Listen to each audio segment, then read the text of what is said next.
Que o Mestre Jesus nos ilumine, nos abençoe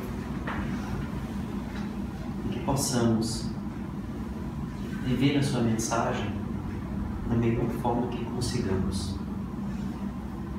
No tema central, o amor em nossas vidas, decidimos dividi-lo em 4 partes. Começando falando de Jesus. Não o personagem histórico, mas a mensagem viva de Deus, que vive à nossa volta e que estamos progressivamente aprendendo a pôr em prática. E aí falamos de Estevão. O tema hoje é Francisco, o sol do amor em nossas vidas. Diferente do que poderia parecer, que nós falaríamos e as perguntas viriam ao final, eu faço o inverso. Alguém gostaria de fazer alguma pergunta em relação a este tema? Francisco de Assis. O sol do amor em nossas vidas. Por que, Senhor? Porque o sol do amor. Certo. Vamos juntar.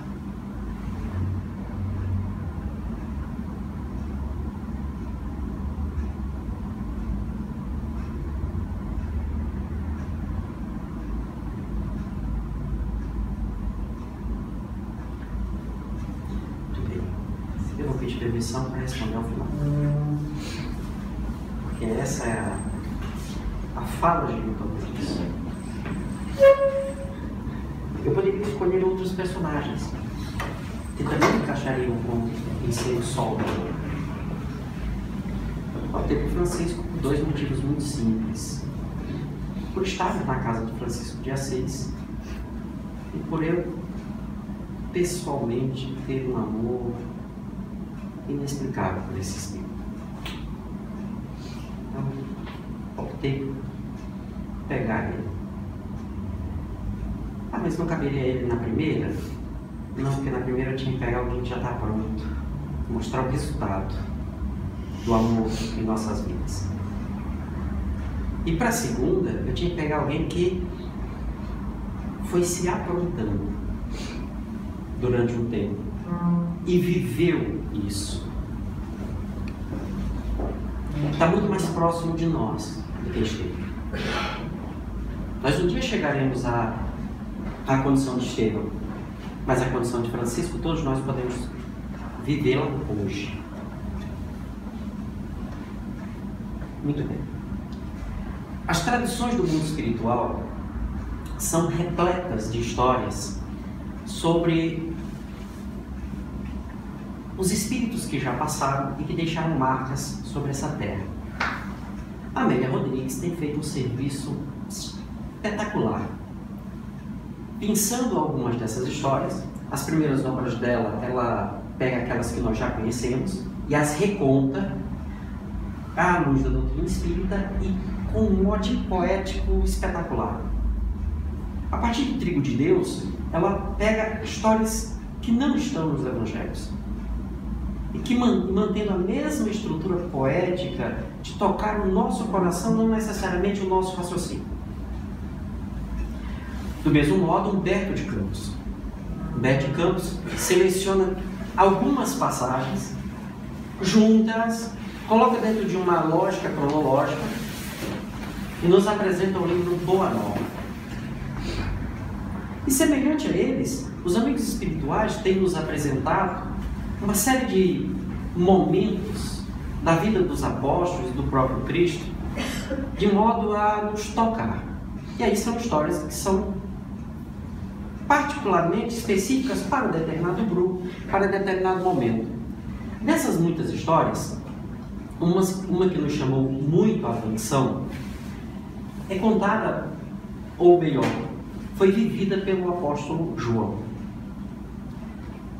Conta-se que quando eles estavam na viagem definitiva para Jerusalém, este jovem, o mais jovem de todos os apóstolos, considerado por alguns o apóstolo bem amado do Cristo, tanto que o próprio João foi o único que não o abandonou no momento mais culminante, ficou ao lado da sua mãe, ao lado de Maria de Nazaré. Enquanto todos os outros se afastaram, ele ficou ao lado de Maria. Provavelmente por ser o mais jovem e por ter se aconchegado à mamãe no momento de tanta dificuldade. Então um ficou amparando o outro. E ele estava muito pensativo, porque até aquele momento ele tinha dificuldade, porque os outros eram mais velhos, já eram mais atuantes, eram mais vívidos na atuação, e ele não tinha assumido nenhum papel, em nenhum momento mais relevante, ou isso ou aquilo. E vários quilômetros antes de chegar em Jerusalém, eles pararam para os momentos de descanso. E aí, daqui para frente, eu uso a fala do próprio João na história. Diz ele, pensava ele, o que farei? O mestre disse que nos deixaria, e nos deixando, o que seria de mim? O que será de mim? Bem, ficarei junto à mãe Maria. Mas eu farei o quê? Eu não tenho os dotes, eu não tenho a família que Pedro tem para ajudar, eu não tenho os dotes intelectuais de Mateus. O que eu vou fazer se o mestre nos abandonar? Todos param. Árvores, pedras, se sentaram, montaram rápido o acampamento, bem rápido, porque era só para uma refeição, descanso rápido, fast food. E ele estava lá comendo e viajando nesses pensamentos. De repente um barulho chama a atenção, era uma matraca. Matraca é um objeto que hoje no Brasil a gente vê na festa do Rosário, em Belém. É o jeito mais simples de fazer, uma tábua, ferro de um lado, ferro do outro, e você balança e ela vai taco, taco, taco, taco, taco, taco, taco, taco, taco. Tipo aquelas bolinhas que apareciam na época e ninguém aguentava, né?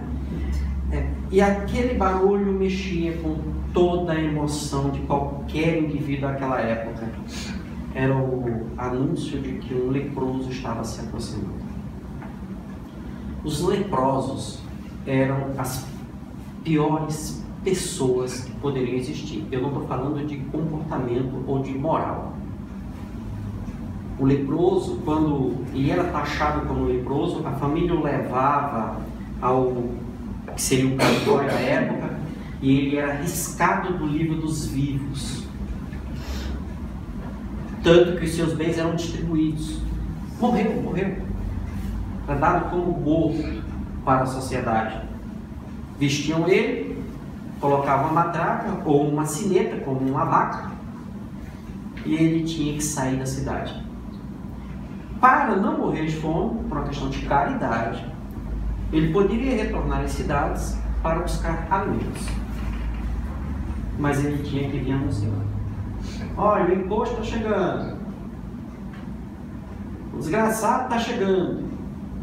Porque se entendia que era um castigo divino em função dos pecados que ele tivesse cometido.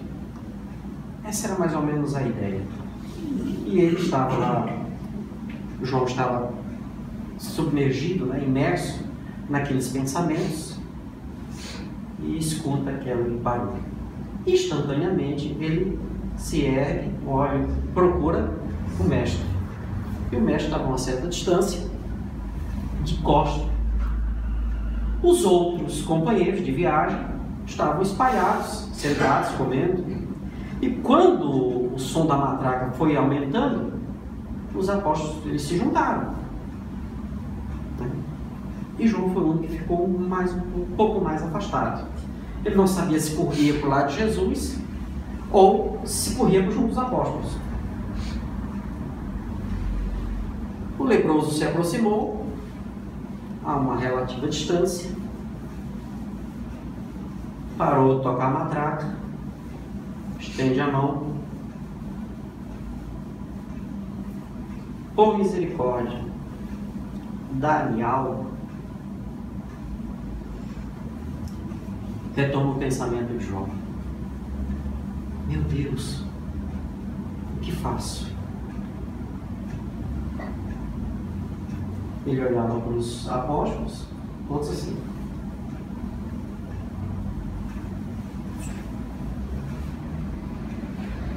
Aquele cochichado, né? Ele olhava para o mestre e o mestre encosta. Mas o mestre não ouviu? Mas ele não vai vir? Um leproso aqui? Ele olhou para os colegas, né? Começou a recriminá-los. Vocês não vão dar nada? Tem comida, tem, né? Vocês não vão dar nada?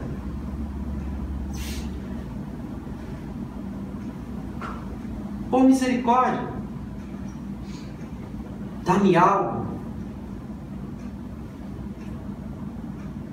Ele continuou naquele conjunto de pensamentos.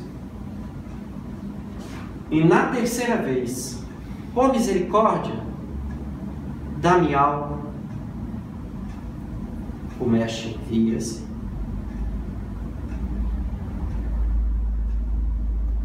Lança aquele olhar que só Amélia Rodrigues consegue descrever, porque não dá para descrever com racional, só com a linguagem poética. Olha no fundo dos olhos de João, ele treme internamente.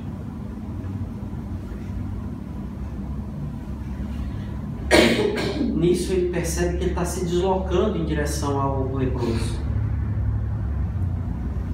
E ele pensa: o que eu estou fazendo? Um misto de medo com algo que ele não sabia descrever fervia no seu íntimo. E quando ele está assim, a essa distância, ele para. O homem, né? A força humana fala mais rápido do que a força divina. Ele olha para o Cristo. E segundo ele, diz a frase mais enigmática de toda a sua existência: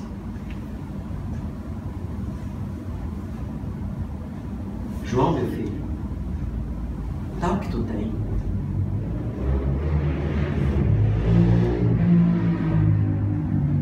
O mestre só pode estar brincando. Isso não é hora para brincar. Eu não tenho nada. Só tenho a roupa do meu corpo. Se eu tirar a minha roupa para dar para ele, como é que eu vou entrar em Jerusalém? Não posso fazer isso. Judas tem a bolsa com dinheiro. Filipe e Pedro carregam os mantimentos.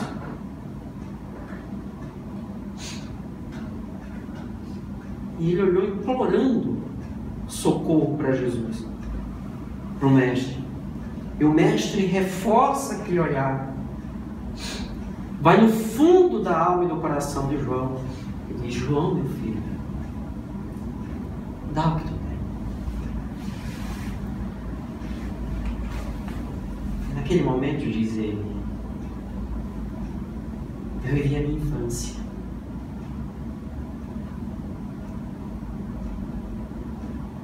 Lembrei das brincadeiras, do contato com o pai, com a mãe, com o irmão, que nunca faltava nada.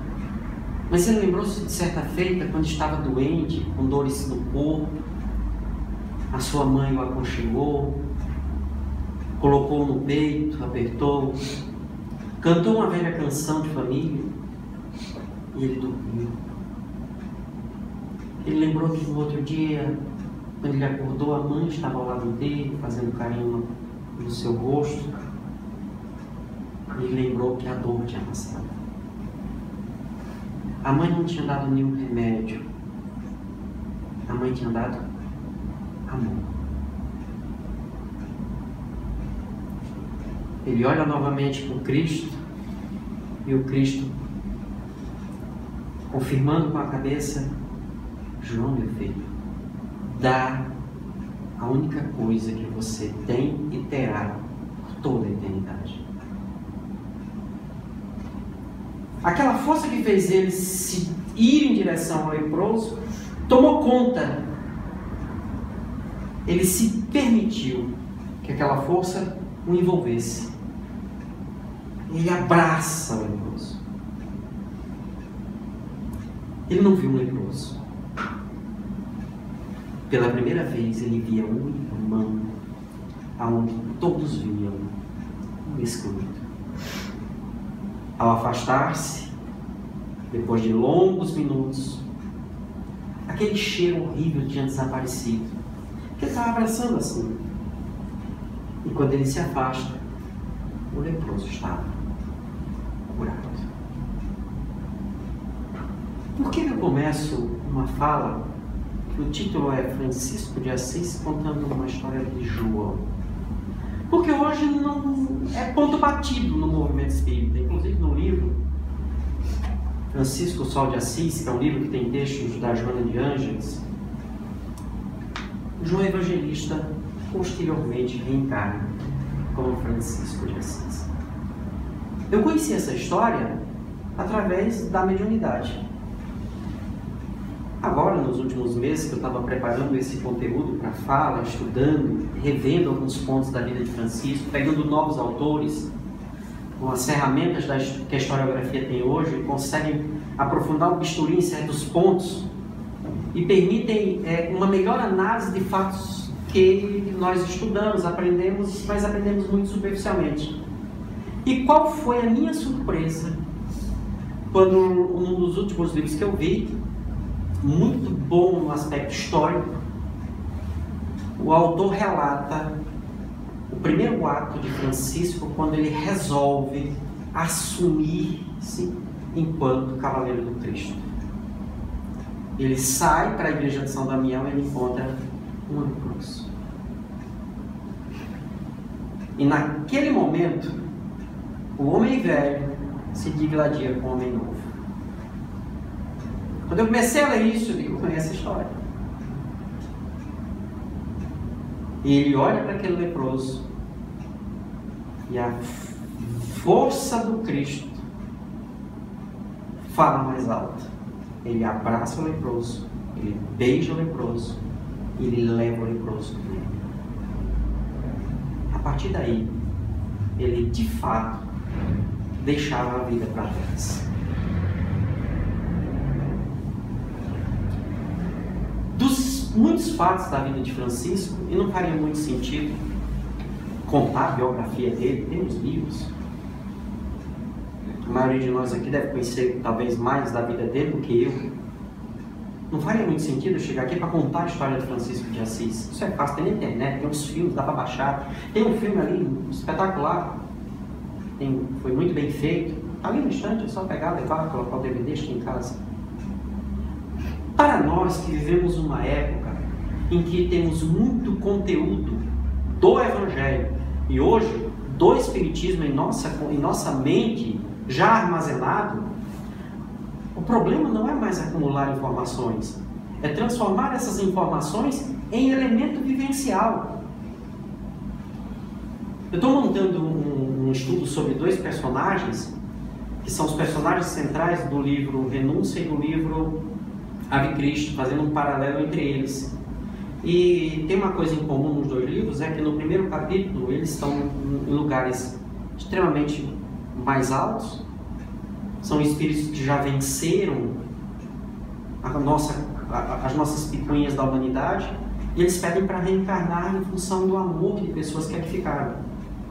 E eles são avisados que eles precisam ter cuidado, é perigoso, é perigoso. Eu estava agora, ainda há pouco, abrindo o Ave Cristo, e a primeira fala, o primeiro diálogo é de um instrutor numa cidade espetacular, e ele diz assim: o Evangelho é um roteiro de paz e felicidade que precisamos substancializar em nossa vida. Lendo o livro como um romance, eu passo por cima dessa frase. É a primeira frase do diálogo. Mas quando eu paro para fazer uma análise do que de fato, extrair a teoria da coisa e ver não como um livro, como um romance, mas como um livro que ensina vida, para que eu possa pegar essa vida e ajustar na minha, ele está dizendo assim, a palavra central é substancializar.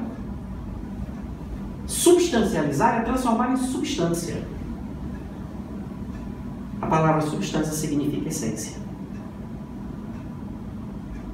Aí eu vou inverter.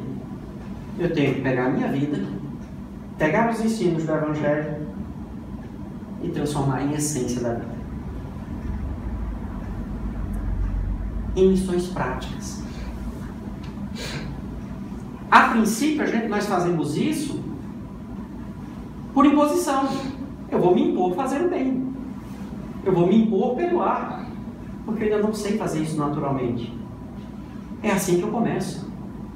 Errando? Errando. Acertando? Sim. Até o ponto que fique natural. Alguém aqui pegou a bicicleta e saiu andando sem cair, sem tropeçar na primeira vez?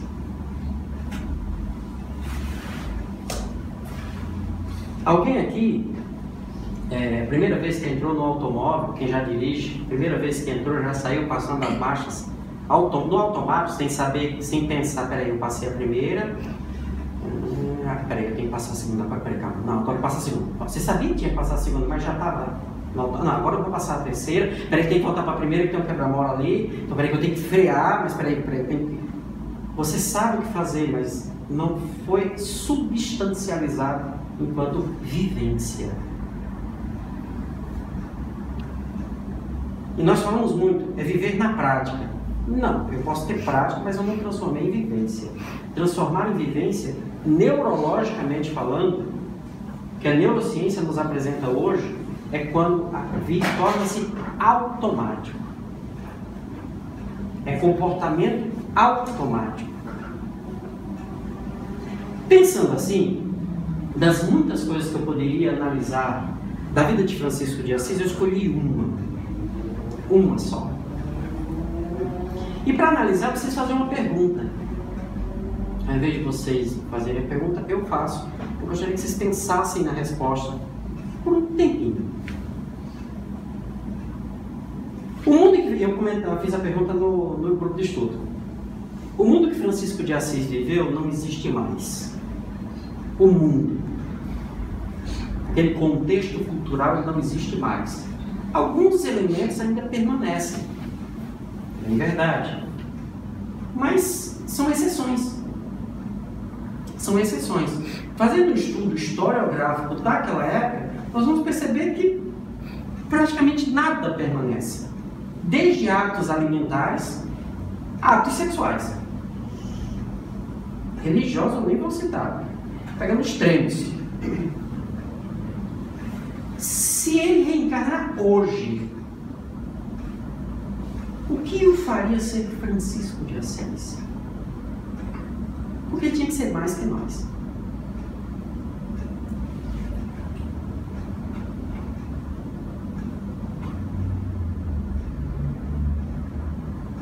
E aí eu resolvi fazer um paralelo. Se o leproso foi alguém tão fundamental, levando-se em consideração que a história que os espíritos contaram seja real, lá como João e como Francisco, se ele reencarna hoje, quem seriam os leprosos da atualidade? Levando-se em consideração que a hanseníase, que seria a lepra de fato, à época todo problema de pele era taxado como, você era tratado como leproso, não importava qual fosse ele, certo? Não importava qual fosse ele. A lepra mesmo é a que nós conhecemos hoje como hanseníase. Levando-se em consideração que a hanseníase está muito bem cuidada, muito bem controlada e tal, então esse nosso querido espírito amigo teria um certo problema, porque não teria um leproso para fazer para ser o elemento de transição daquele homem velho para o homem novo. Será? Vamos fazer um paralelo. Vamos viajar.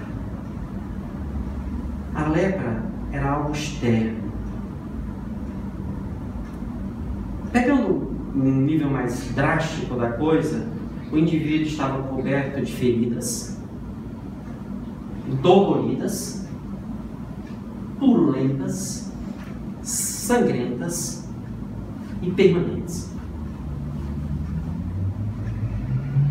Quando ele recebia o tratamento que era possível à época, que era o cuidado, a alimentação, carinho, banho, então os leprosos conseguiam ter uma sobrevida de uma certa condição saudável por vários anos. Se eu inverter essa coisa de fora para dentro, imaginar as feridas da alma que sangram, estão infeccionadas. Mas o que seria uma ferida da alma infeccionada? É aquela que você cuida dela faz tempo, né? E não adianta, ela dói constantemente. Imagina um dente inflamado. Não tem anestesia que resolva. Eu não sei se vocês já passaram pela situação de extrair um dente. Porque eu sou de uma época, de uma região, que só quem tinha bastante dinheiro fazia os tratamentos que se fazem hoje. A gente era logo no arranco do bagulho. Não tinha essa história não. Né? Não é como hoje não, que vai para o dentista, cuida, resolve. O negócio era feio. E você, quando é inflamado, às vezes não tinha condição de comprar um anestésico que resolvesse, você ia para o dentista. Na minha terra, eu não sei aqui no sul como é a expressão que se usa. Na minha terra, se dizia extrair o dente cru. Não pegava anestesia, porque estava inflamado. Estar inflamado, está com produção de... tem pus lá dentro. Né? Envolve toda aquela coisa. Então, bom, então imagine uma ferida na sua alma que nada faz passar a dor. Nem leitura, nem paz, nem futebol, nem novela, nem comprar no shopping, nem no Paraguai. Você vai, né, esquece um pouquinho, quando lembra dela, né, dói, sangra, constantemente. Vendo por este lado, a coisa muda de figura. Eu suponho que no atual momento evolutivo que nos encontramos, que é o momento de transição planetária, que segundo os espíritos, inclusive os espíritos que escrevem através de Valdo Pereira Franco, são confiáveis, acreditamos nisso, muita gente assim, complicada do mundo espiritual tem reencarnado, que estão à nossa volta. Gente que ficou no mundo espiritual durante muito tempo. Gente ruim. E reencarnaram. Para ter contato com as pessoas que já começaram a caminhar. Levando em consideração esse momento, e que nunca tivemos tanta facilidade, tanta informação sobre nós mesmos, eu acredito que nós temos mais leprosos hoje do que na época de Francisco. E o que deixa mais abismado, eu estou entre eles. Eu estou entre eles. Carrega mágoa. Quando você lembra da criatura, dói. É como apertar na ferida. Deixa eu fazer uma imagem assim, tanto quanto nojenta. O leproso, como ele tinha as feridas, se você tocasse, espirrava aquilo. Então você está em casa, isso não acontece comigo, pelo amor de Deus. Não, comigo? Não. Eu estou na minha casa, lendo o Evangelho segundo o Espiritismo. Acabei de fazer o Evangelho no lar, estou reforçando aquilo ali. Aí chega aquela criatura. Seu irmão, seu marido, seu vizinho, seu tio, aquela pessoa passou, não disse nada.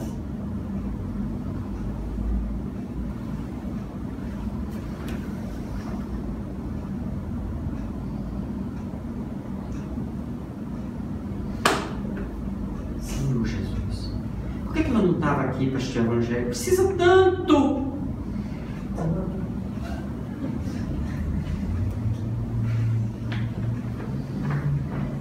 E aí começa a maquininha. E você começa a lembrar do que ela fez ou deixou de fazer, o que não fez, ou seja lá o pouco. A pessoa vai embora. Dali a pouco chega outro. Oi, Enzo, tudo bem? Tudo bem por quê? Peraí. 15 minutos antes, eu estava bem. Agora eu estou espalhando, né, para todo lado. Volto a insistir. Nessa perspectiva, que é o que nós temos hoje, acho que temos muito mais leprosos do que no passado. E essa afirmação não é apenas minha. Você já ouviu falar na série psicológica de Joana de Ângeles? São 16 livrinhos. Né? 16 livrinhos. Tem uns que você pode achar meio difícil. Eu não acho que seja, né? Qualquer dificuldade, um bom dicionário de lado resolve. Né? Apesar de que no próximo sábado nós vamos falar dela, viu? Segundo Divaldo, Clara, Joana, né? A mesma pessoa e tal, não tem como escapar da amada querida Joana. Né? Pois é. Quando você começa a ler a série psicológica, você começa a se identificar ali, aí você percebe que o que eu estou falando faz sentido. Eu estou só ajustando as palavras. Só que como temos um ranço muito grande com a questão da lepra, e muitos de nós passamos por isso no passado, em vários momentos. Eu tenho um amigo que o sonho dele era ir no leprosário. E eu perguntei por quê. Ele disse, porque eu tenho tanto medo, que eu só sei que eu vou resolver isso quando eu for lá. E você quer ir lá, ajudar? Ela disse, não, primeiro eu quero entrar. Eu tenho tanto medo. Eu disse, medo? Ele disse, eu tenho muito medo. Fala nisso, eu tremo. E aí eu prestei um livro para ele e tal, falava disso. Ele disse, pois é, eu só posso ter sofrido muito em função de uma lepra. Ele começou a trabalhar o tema, encaminhamos para um amigo psicólogo espírita, e hoje não tem, trabalhou isso. Então nós temos esse ranço com essa questão em especial. Deixando de lado esse ranço e admitimos que temos esses flagelos no coração, na alma, aí fica mais fácil. Como Francisco agiria conosco hoje? Da mesma forma que leproso. Da mesma forma que ele agiu com os dois leprosos. Ele não olharia as nossas mazelas internas. Ele nos amaria.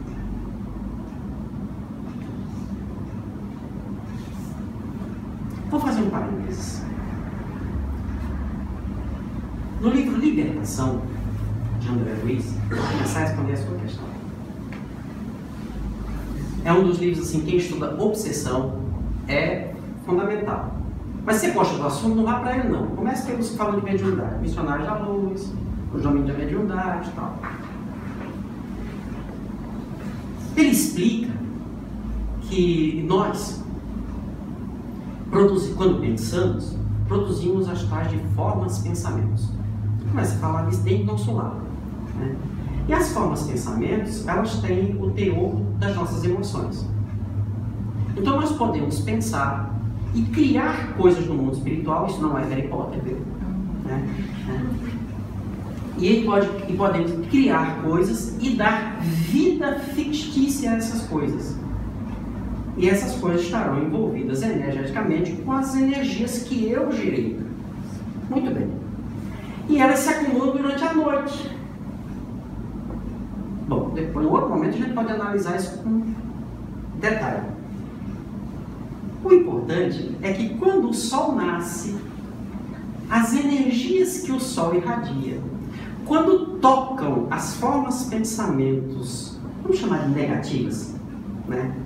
Formas pensamentos negativas, ou aquelas que estão cheias de energias destrutivas, essas energias são tão fortes, tão potentes, tão puras, que elas destroem essas formas de pensamento. Segundo alguns autores, boa parte da nossa literatura fantástica é reflexo do que os autores viram no mundo espiritual. Quando voltaram, as ideias estavam na cabeça e escreveram. O próprio Harry Potter, a mulher dormiu durante uma viagem. Quando voltou, escreveu. Você começa a ler os livros de Harry Potter, tem um monte de entrar no livro lá dentro. Por que o vampiro não pode ficar no sol? Tirando os vampiros modernos, né? Tirando os vampiros modernos são meio estranhos, né? Mas aquele vampiro, monstro e tal. Por quê? Porque ele representa o mal e a luz do sol destrói o mal. Por que eu pego a metáfora do sol?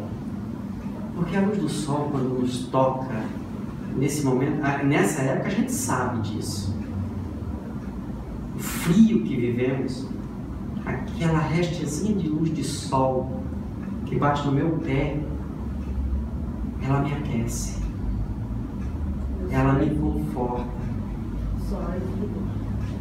Segundo Joana de Ângeles, no Filho de Deus, na primeira mensagem, Deus nos vitaliza através da força do sol.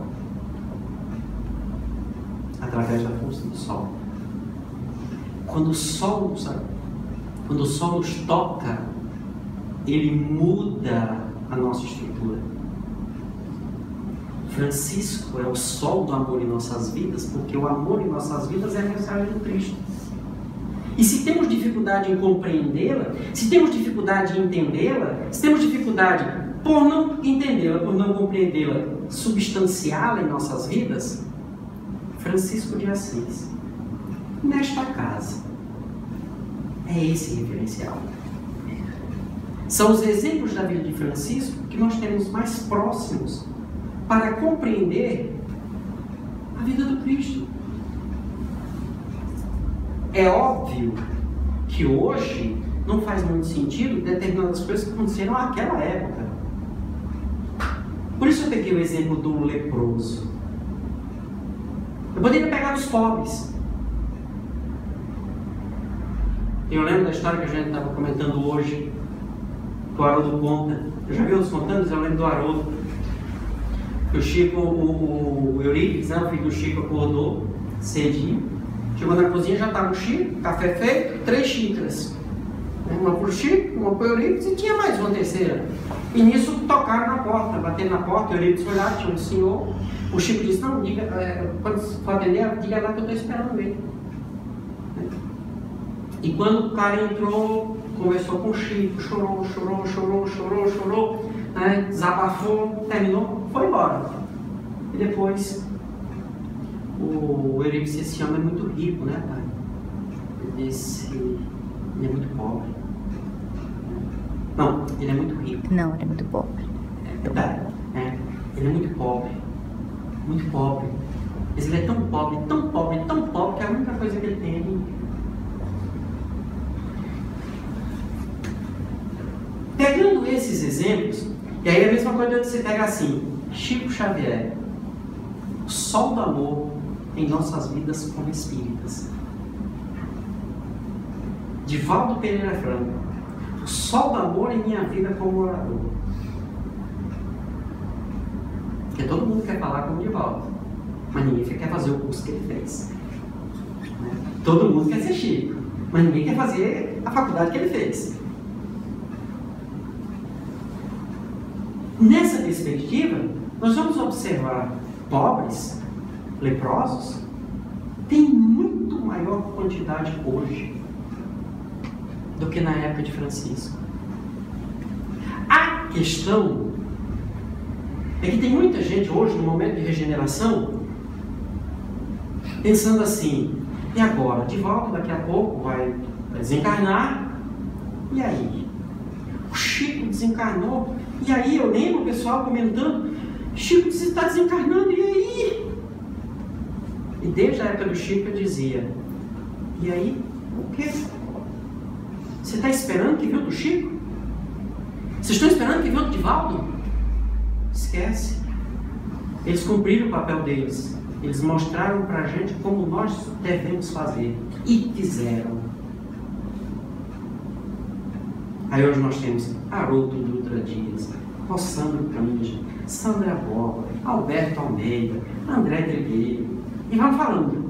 Muita gente aí, ó, boa, que toca o raciocínio, que toca o coração.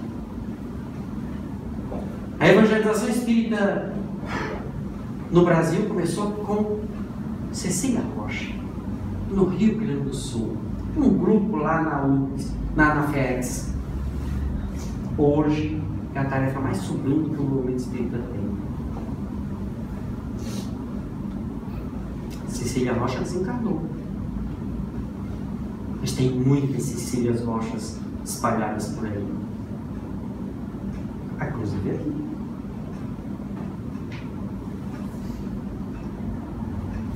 Francisco de Assis é o sol do amor em nossas vidas, porque podemos seguir o seu exemplo. Não no mundo medieval, mas no mundo atual. Identificando os leprosos que estão à nossa volta, a partir de nós mesmos.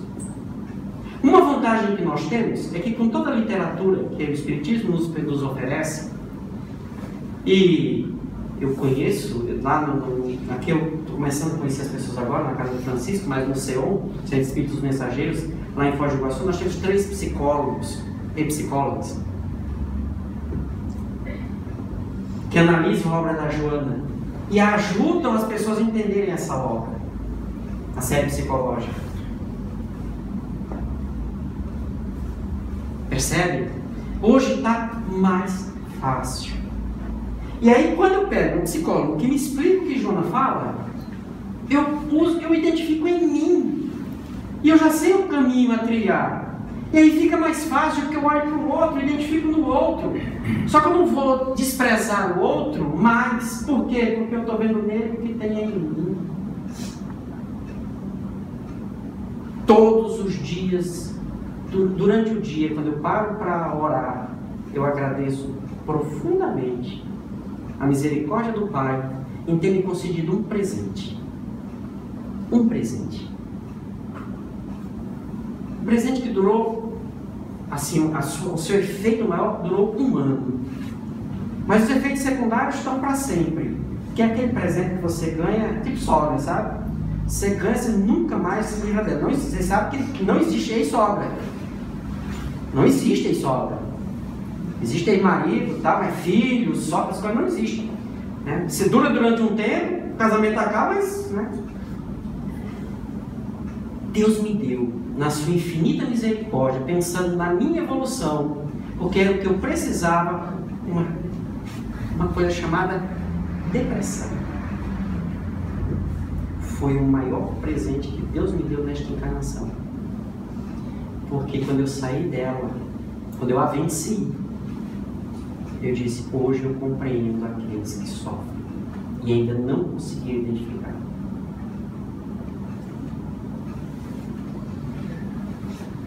Assim,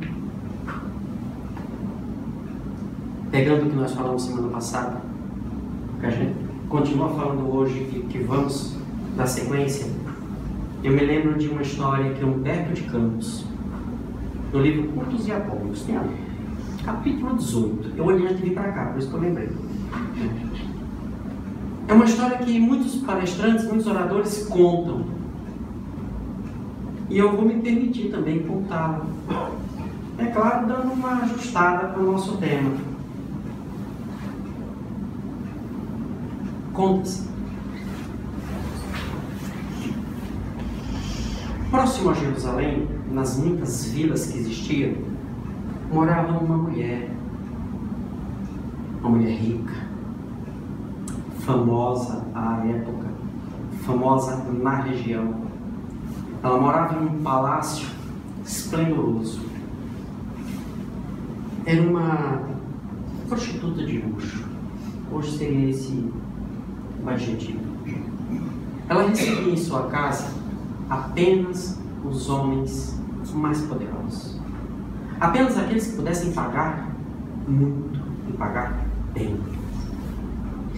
Ela havia sofrido uma grande desilusão E ela resolveu se vingar da humanidade, escravizando os homens. Neste dia, ela comemorava o seu aniversário. O seu palácio estava esplendoroso, ricamente ornamentado com os presentes que ela recebia, mesas fartas, porque ela estava esperando receber os homens mais poderosos da época. Os mais poderosos. E ela, como sábia mulher que era, os convidados chegaram e ela disse: agora é hora de eu sair e deixá-los esperar. Valoriza o momento. E ela toma de uma serra e sai caminhando pelas ruas daquela vila. E ela começa a pensar e a relembrar toda a sua trajetória. Curioso, fazendo um parênteses na história, sempre que nós vamos nos defrontar com a verdade que é resultado do amor do Cristo, nós fazemos um retrospecto da vida. O mais belo desses encontros é o de Públio Lentulus com Jesus. Vale a pena um bate-papo sobre ele com outro. E ela começou a relembrar de tudo. E ela percebeu que já estava cansada. Alguma coisa começou a acontecer com ela. Mas ela continuou caminhando. Quando ela foi se aproximando do centro da vila, e as vilas daquela época eram assim, você tinha um poço, e dali partiam as ruas. O poço era público. E quando ela foi se aproximando, que ela olhou para o poço, ela viu que tinha um homem sentado ao lado do poço. Ela olha. Pelos trajes, era um viajante. Estava suado, surrado. A roupa de linho branco estava um tanto quanto cinza e amarronzada. E ela disse: quem é aquele homem? Percebendo o jeito da barba e do cabelo, ela viu que era um nazareno, um galileu. Mas existe na Galileia tão formoso um homem assim?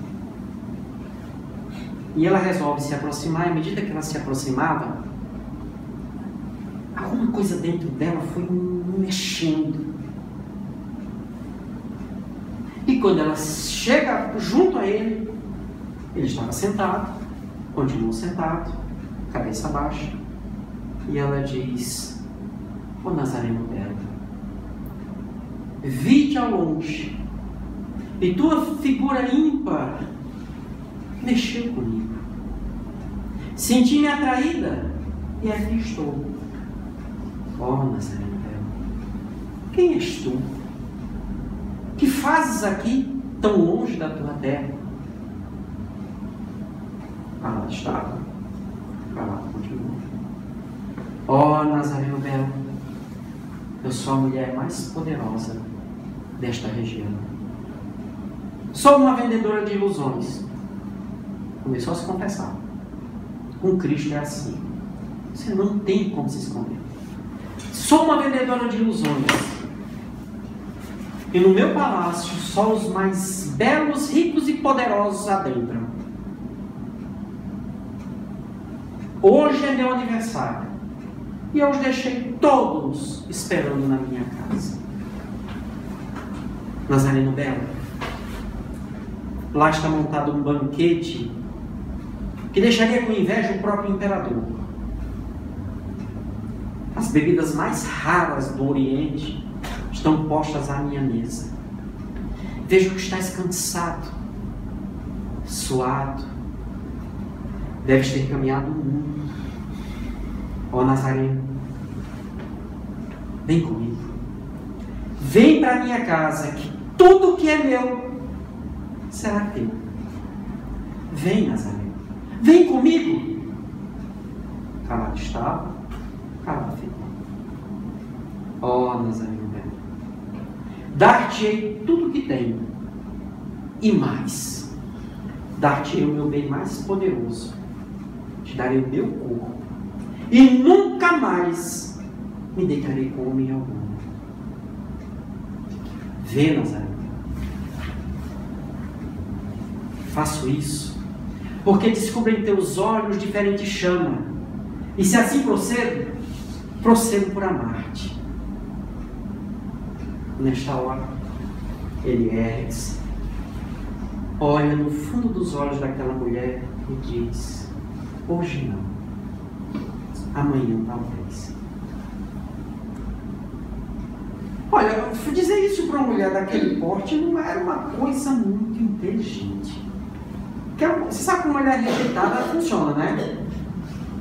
Ela deve ter jogado todas as pragas possíveis sobre aquele camarada. Deve ser por isso que ele ficou crucificado, né? Foi parado numa cruz, deve ter sido as pragas dela. Humberto de Campos diz que 2 anos depois, o Cristo volta com os seus discípulos àquele mesmo lugar. Senta-se, determina o que cada um deveria fazer e fica ali sentado. Após alguns minutos, uma senhora se aproxima dele e diz: Rabi, a minha Ana, você poderia vê-la? Ele ergue-se e diz: sim, hoje eu vou. Sai caminhando com aquela senhora, saem da cidade, da vila, caminham alguns quilômetros, e numa região fechada, com cavernas, eles se aproximam de uma delas, e aquela senhora diz: Rabi, e ele: não precisa, minha irmã, pode voltar. A mulher volta, e como boa mulher, ela espalha pela cidade que o mestre estava naquele local. O Cristo adentra por aquela caverna úmida, escura, fétida. E ao chegar próximo ao fundo da caverna, havia uma tocha, alguns pedaços de pão preto num canto, duros, mofados, uma pequena cumbuca com água cheia de lodo, ratos passeavam e que em alguns momentos iam até um projeto de corpo humano estirado no chão, beliscavam corpo apodrecido. Era uma leprosa. O Cristo se aproxima. Naquele cenário, quem estava de fora via o que estava lá. Mas em função da iluminação, quem estava do lado de cá não conseguia identificar quem estava lá. Homem, que fazes aqui, homem? Vai-te embora? Vieste debochar da minha desgraça? Vai-te embora! Homem, já não foi o suficiente o que fizeram comigo e o que os deuses fazem comigo agora? Vai-te embora antes que essa praga o tome. Homem, nada te espera aqui. Foge. Ele se aproxima, se ajoelha, ela o reconhece, ele toma nos braços e ela diz: ó Nazareno belo, por que demoraste tanto? Esperei-te por tanto tempo. Imaginei que por vaidade estava me desprezando e te esperei dia a dia. Ó Nazareno belo, não tenho mais nada. Minha mansão agora é essa. Esses são os meus convidados. que ainda hoje se aproveitam do meu corpo. Eu não sinto nada. Esse é o banquete que tenho. Essa é a bebida que tenho. Ó Mestre, ó Galileu Belo, não tenho mais nada para te dar. Nem o meu corpo posso te oferecer. Ó Nazareno Belo, por que vieste somente agora, quando nada mais tem?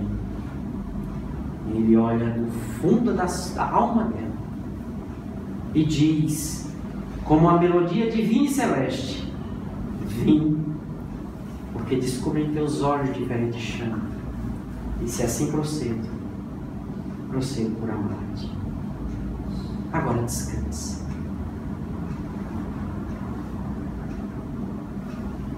Forma-se um sorriso e ela fecha os olhos para mim. Ou melhor, ele próprio ensinou que aqueles que seguissem os seus passos, mesmo que estivessem mortos, viveriam. Ela fechou os olhos para a morte, abriu os olhos para a vida. No sentido de respeito por ela, ele ergue nos braços.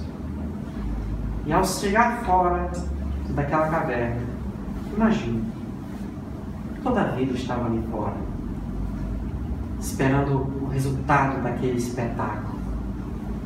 E ele sai com uma das mulheres mais belas em seus braços, mantendo a dignidade de alguém que sofreu a vida inteira.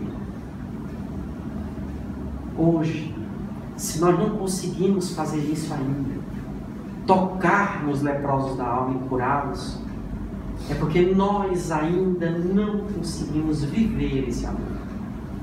Estevão é exemplo de como funciona. Francisco é exemplo do caminho que temos que seguir para conseguir. Buscando a cura das próprias fragilidades que nós ainda temos, para podermos dizer, com uma oração de encerramento: Senhor, fazei de mim um instrumento, tua paz do teu amor. Onde houver ódio, que eu seja amor. Onde houver ofensa, que eu seja perdão. Onde houver discórdia, que eu seja união. Onde houver dúvida, que eu seja fé. Onde houver erro, que eu represente a tua verdade.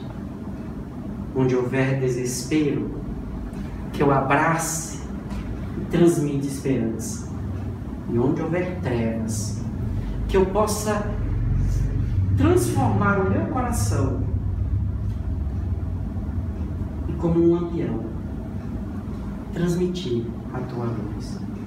Mestre, ó Mestre, que eu consiga cada vez mais consolar, mesmo que ninguém me console, compreender, mesmo que ninguém me compreenda, amar, mesmo que ninguém me ame, pois eu sei que tu me amas, tu me compreendes, tu me perdoas. E aí eu possa reviver, junto com aqueles que estão ao meu lado, sendo teu exemplo para a verdadeira luz, que é tu em nossas vidas. Que Jesus nos abençoe.